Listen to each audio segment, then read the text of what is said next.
Welcome to the Saturday Cup of Joe podcast.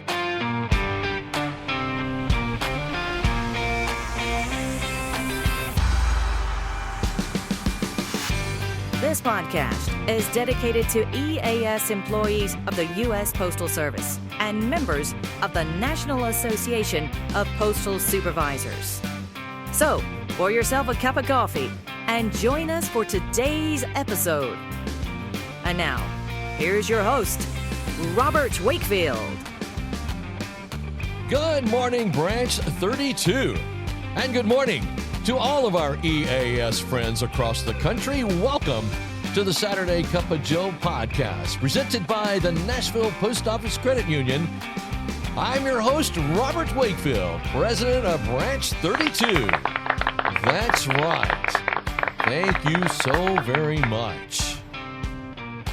All right, we got a great show lined up for you today, and I hope you enjoy it. So let's go ahead and let's pour that first cup. Summer is here, and what better way to celebrate and to beat the heat than with a delicious serving of ice cream?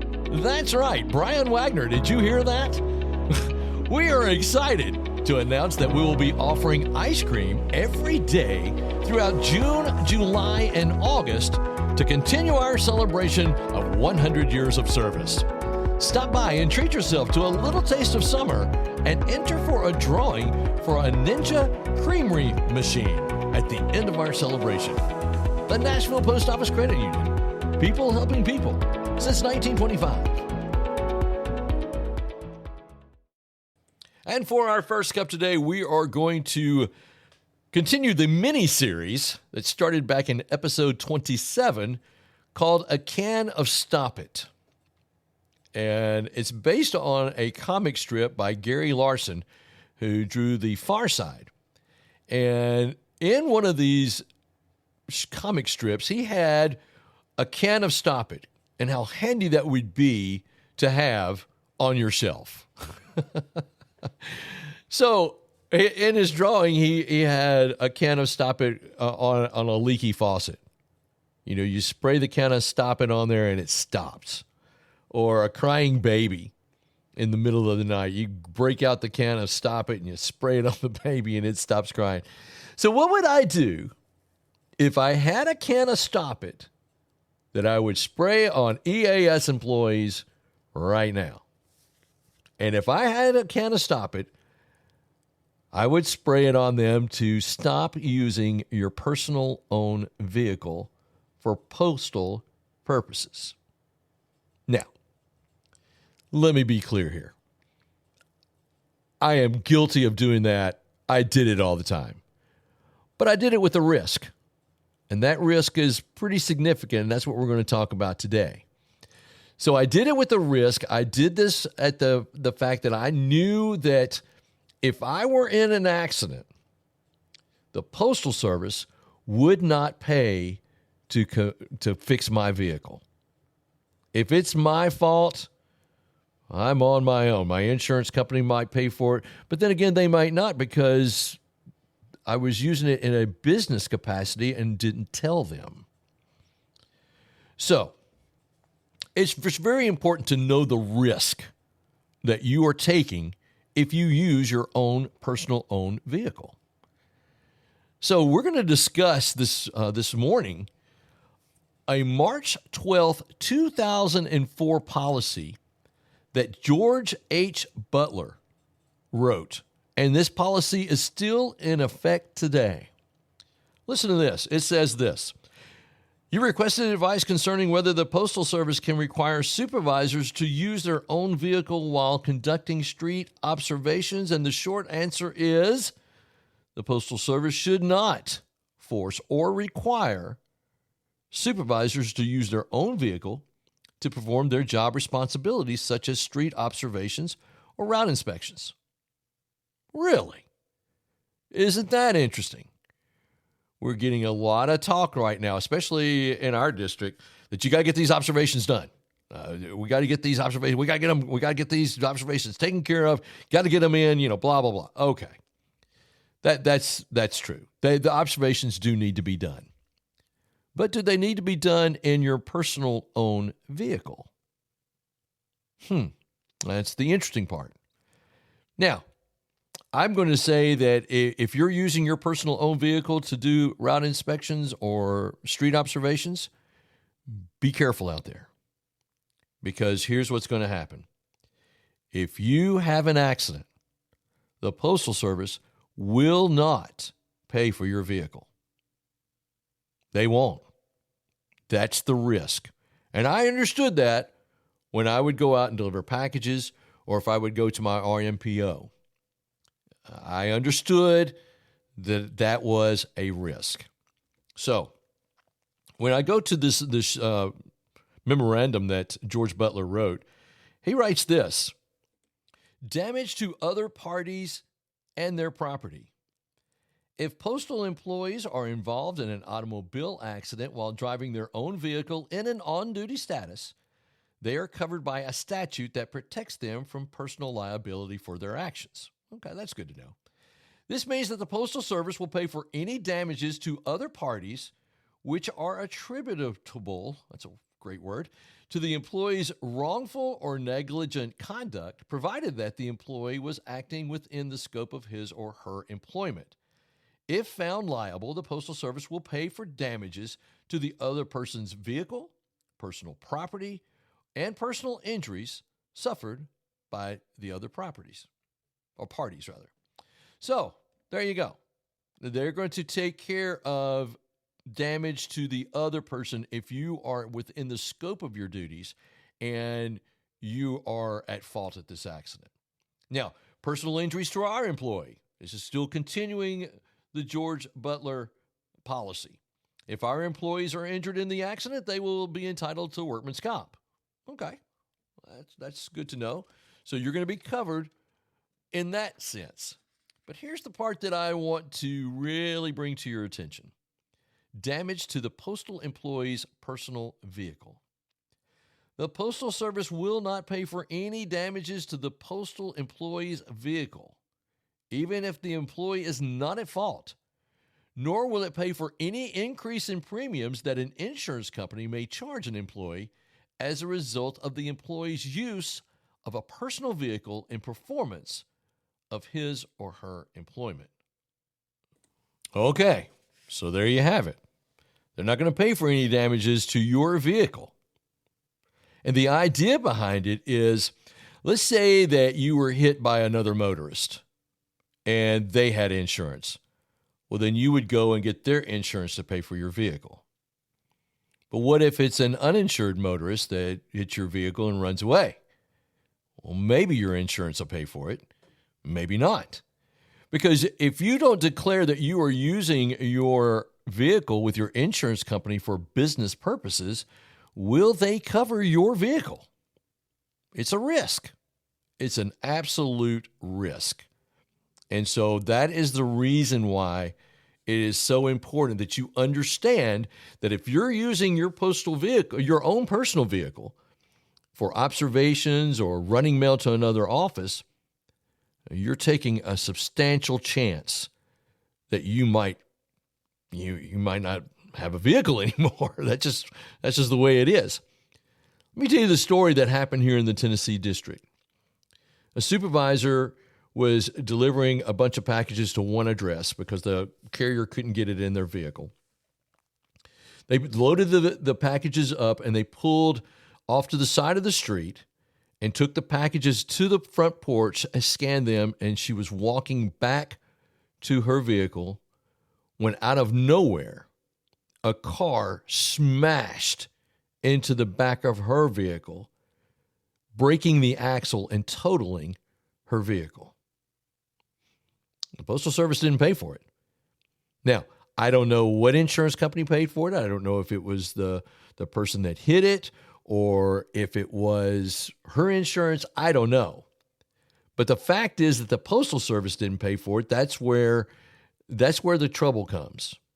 And if you're doing this in the scope of your responsibilities and you're in your vehicle, that's just a really big chance that you're taking. And I would spray a Can of Stoppit to protect you.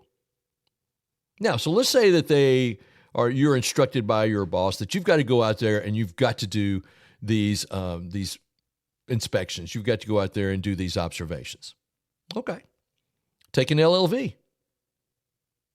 If you're trained in an LLV, or if you're trained in one of the vans that they have, take one of those.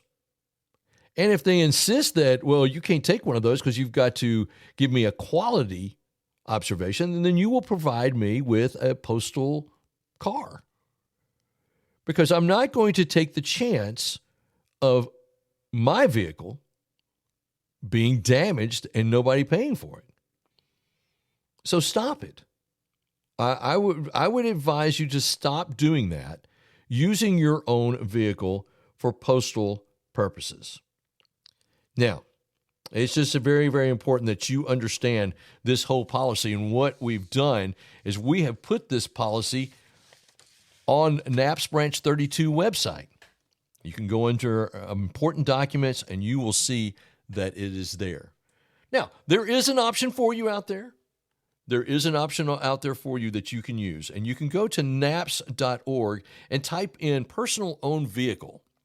And there you will see a memorandum or management instruction, rather, that you can actually have part of your premiums paid by the Postal Service. Now, it's kind of a selective thing. There's a lot of hoops to jump through. But it is there. And if you get that and you get approved for that and you pay for that, the Postal Service will reimburse you for your part of your insurance premiums. But again, there's a lot of hoops to jump through. And if you do get that, and they will expect you to go out there in your vehicle because they're helping you with the premiums. So there's just something to think about. So to wrap it up, if you're using your own personal owned vehicle, rather, to do postal things, stop it. It's a risk that I don't know you should be taking.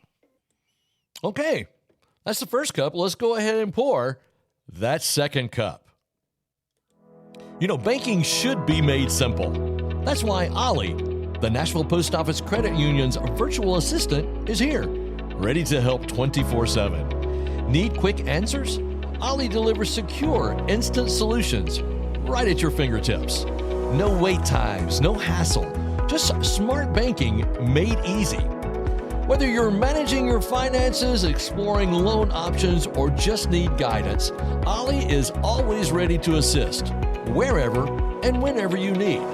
The Nashville Post Office Credit Union, people helping people since 1925.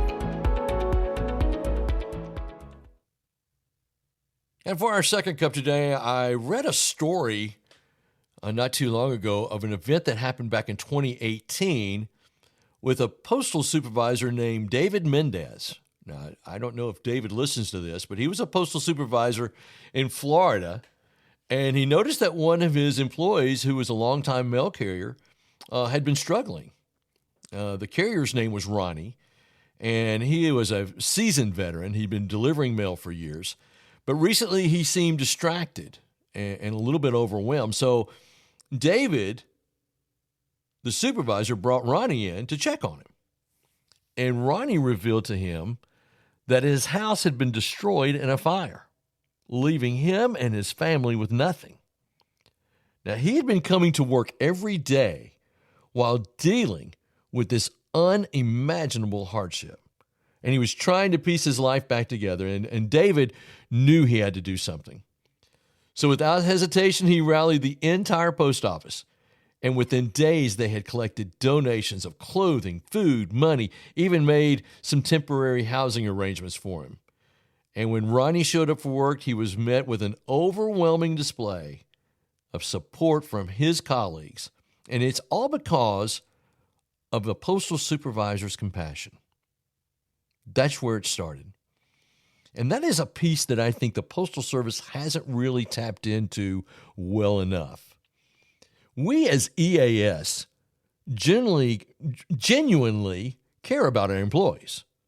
We got into this job because we wanted to manage people, not manage reports. It's managing people is what we actually do. And I'm just thankful for guys like David, who has the leadership that can help his own employee get through an unbelievable hardship. So I wanted to share that story just to tell you this. As stressful as the job is right now, and it is just tremendously stressful, realize that you are making a difference in people's lives. You, as the EAS employee, the supervisor, the postmaster, the MDO, the SDO, the MPO, whatever your role is as an EAS, you are making a difference in people's lives. And don't ever forget that. You took this job so that you could make a difference. And I wanted just to spend this second cup thanking you for making a difference in the lives of your employees. Well, that's going to do it for today's episode of Saturday Cup of Joe podcast presented by the Nashville Post Office Credit Union. You know what I'm going to ask. I'm going to ask you to share this episode. Share this with all of your EAS friends. Like, subscribe. We are trying to grow this podcast to go national, and we're doing okay. And it's thanks to you. All right. Thanks so much for listening to the Saturday Cup of Joe podcast. I'm Robert Wakefield, and remember, every great weekend starts with a great cup of Joe. We'll see you next time. Thank you for tuning in to the Saturday Cup of Joe podcast. Please note that the views and opinions expressed in this podcast are solely those of Robert Wakefield and do not necessarily reflect the views of the National Association of Postal Supervisors. We welcome your questions and comments, so send those to SaturdayCupOfJoe@gmail.com.